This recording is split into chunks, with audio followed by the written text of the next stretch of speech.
அஸ்ஸலாமு அலைக்கும். இன்றைய நாள் இந்த வீடியோவில் நாங்கள் பார்க்க போகிறது டபுள் ஆன்லைன் அகாடமிக்கு ஸ்டூடெண்ட்ஸை ரெஜிஸ்டர் பண்ணுறது எப்படின்றது தான் நீங்கள் இப்போ இந்த இடத்துல வீடியோவாக பார்க்க போகிறது. முதல் கட்டம் உங்களுக்கு நான் ஸ்க்ரீனில் காட்டிக்கிற மாதிரி ஸ்டார்டிங்கில் டபுள் ஆன்லைன் அகாடமிக்குரிய சாஃப்ட்வேரை நீங்கள் ஸ்க்ரீனில் பார்த்து கொண்டிருக்கிறீங்க. இதில் நாங்கள் இந்த நியூ அட்மிஷன்ன்ற பட்டனை கிளிக் பண்ணினா புதிய மாணவர்களை ஜாயின் ஆக்குற ஸ்பேஸுக்கு நாங்கள் வரோம். இதில் மாணவர்கள் அவங்களோட டீட்டெயில்ஸை இந்த இடத்துல அனுப்ப நான் உங்களுக்கு இதை ஃபில் பண்ணதில் இருந்து லைவாக காட்டுவேன். சாரி, அப்போ சின்ன டைம் உண்டு தான் அவங்க அவசரமாக ஒரு மாணவர் அது போயோ கேர்ள் ஒன்று தெரியும். ஸோ அவங்க அனுப்பின டீட்டெயில்ஸை நான் உங்களுக்கு ஃபில் பண்ணி காட்டுவேன். சரி, முதலாவது அவங்களோட பேரை அனுப்புக. ஸோ நாங்கள் அதையும் இந்த இடத்துல மார்க் பண்ணி கொள்ளுவோம்.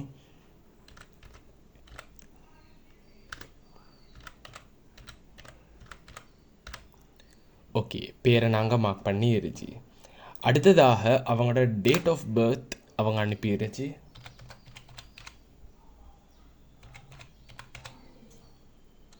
ஓகே, அடுத்ததாக அவங்களோட வாட்ஸ்அப் நம்பர் எங்களுக்கு கட்டாயம் தேவைப்படுது. ஸோ அதையும் அவங்க அனுப்பிடுச்சு.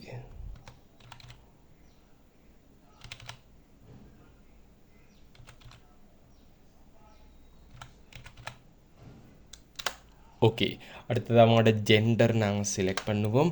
அதே நேரம் அவங்களோட ரிலீஜியன் அவங்க அனுப்பிடுச்சு. அதே நேரம் அவங்களோட வீட்டு அட்ரஸும் கட்டாயம் கிளாஸில் ஜாயின் ஆக செல்ல அவங்க அனுப்பணும். ஸோ அவங்க அனுப்பினத்தை நான் இந்த இடத்துல எங்களோட சிஸ்டத்துக்கு பதிவு பண்ணி கொண்டிருக்கிற தருணத்தை தான் நீங்கள் இப்போ பார்த்து கொண்டிருக்கிறீங்க.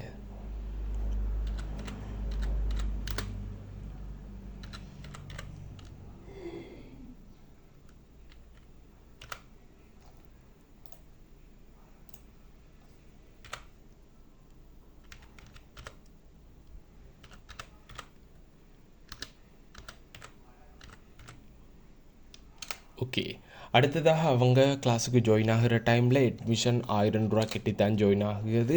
அதே நேரம் அவங்க இந்த முறை ஸ்காலர்ஷிப் எழுதின புள்ளி உண்டு. ஸோ 5ஆம் ஆண்டு. இப்போ இந்த இடத்துல நீங்கள் பார்த்துக்கொண்டு ஸோ இது ஃபுல்லாக உங்களுக்கு ஒரு சாஃப்ட்வேராக அறிமுகப்படுத்திருச்சு. இதை நான் உங்களுக்கு காட்டுறதுக்கு காரணம் ஸ்டூடெண்ட்ஸை ஜாயின் பண்ணுறது எப்படின்னு இருந்துச்சேன்றதை நிறைய பேர் எக்ஸ்பெக்ட் பண்ணி கொண்டு இருந்துச்சு. நிறைய பேர் கேட்டால் சரி சார் லேட் ஆகுது அப்படி இப்படின்னு கேட்டுருந்தேன். ஸோ அவங்களுக்காக வேண்டியும் ஒரு மாணவரை ஜாயின் ஆக்குறது எப்படின்னு ப்ரொசஸ்ன்றதை நீங்கள் இந்த இடத்துல பார்த்து கொண்டு இருக்கிறீங்க. ஓகே, ஸோ இப்போ நாங்கள் இந்த ஃபினிஷ்ன்ற பட்டனை கிளிக் பண்ணினா இவங்களோட டீட்டெயில்ஸ் எங்களோட சிஸ்டத்தில் சர்வ் ஆகுது. ஸோ அதுக்கு பிறகு நாங்கள் செய்ய வேண்டியது இதை க்ளோஸ் பண்ணிவிட்டு இவங்களோட பேமெண்ட் டீட்டெயில்ஸை நாங்கள் மார்க் பண்ணோம். இவங்க அட்மிஷன் மட்டும்தான் மார்க் பண்ணிக்கிறார். அதாவது இவருக்கான ஐடி நம்பர் எங்களுக்கு 1080வது ஸ்டூடெண்ட். ஸோ அவங்களோட ஐடியை அடிச்சலாக்கி அவங்களோட பேமெண்ட்டை நாங்கள் இந்த மாதம் இன்னும் கெட்ட இல்லை. ஸோ செப்டம்பர் மாதம் ஃபீஸ் கெட்டிட்டேன்னு சொல்லி நாங்கள் மார்க் பண்ணோம்.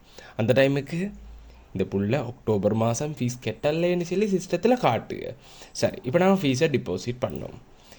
இப்போ நாங்கள் இந்த டேட்டா பேஸில் இவங்களோட இடத்துக்கு போயிட்டு இவங்களோட ஐடி நம்பர் இப்படி நாங்கள் ஃபில் பண்ணணும். இவங்களோட ஐடி நம்பருக்கு தேவையான டீட்டெயில்ஸை ஃபில் பண்ணிவிட்டு நாங்கள் இப்போ இவங்களோட ரெஜிஸ்ட்ரேஷன் ஃபார்மை வாட்ஸ்அப்பில் இவங்களுக்கு ஒட்டோவாக அனுப்ப போகிறேன். ஃபஸ்ட்டு எங்களோட ஃபார்மை நாங்கள் எங்களோட பிசியில் நாங்கள் சர்வ் பண்ணிக்கொண்டேன்.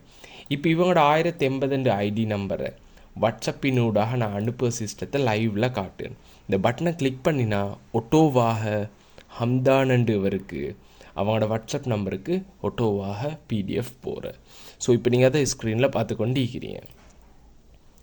ஸோ இப்படி தான் வாட்ஸ்அப் ஒட்டோவாக ஓப்பன் ஆகி அவங்களோட நம்பரை சர்ச் பண்ணி அவங்களோட நம்பருக்கு இது ஒட்டோவாக மெசேஜ் போகிற மாதிரி சிஸ்டம் செய்யப்பட்டிருக்குது. ஸோ அதை தான் ஸ்க்ரீனில் நீங்கள் பார்த்து கொண்டு இருக்கிறீங்க. ஸோ ஜூம் கிளாஸில் ஜாயின் ஆகிற டைமில் இந்த ஐடி நம்பரில் இப்படி தான் ஜாயின் ஆகணுமென்னு அவங்களுக்கு ஒட்டோவாக மெசேஜ் ஒன்று போகிறேன். ஸோ இதான் கிளாஸுக்கு ஸ்டூடெண்ட்ஸை ஜாயின் பண்ண ப்ராசஸ். இதால் தான் கொஞ்சம் டிலே ஆகுக. இதை ஜாயின் பண்ணிட்டா பிறகு அவங்களுக்கு எந்த மெசேஜுக்கும் ரிப்ளை லேட் ஆகாது. இதுக்கிட்ட அவங்களோட ஐடி நம்பரெல்லாம் டக்குன்னு சர்வ் பண்ணுங்க. ஸோ இப்படி தான் ஒரு புதிய மாணவரை வகுப்பில் ஜாயின் பண்ணுங்க மெத்தட். ஸோ இதே சிஸ்டத்தில் மற்றாக்களையும் நான் அவசரமாக ஜாயின் பண்ணி தாரேன். அதே நேரம் இது மெயினாக என் மாணவர்களுக்கு விளங்கணும். எப்படியும் ஒரு கிளாஸில் என் கிளாஸில் எப்படியும் ஸ்டூடெண்ட்ஸ் ஜாயின் ஆகுன்றதை தான் இந்த இடத்துல நான் காட்டினது. ஓகே, அப்படின்னா நாங்கள் வேறொரு பதிவில் சந்திக்கும் வரை விடைபெறும் நான் உங்கள் மேத்ஸ்மேன்.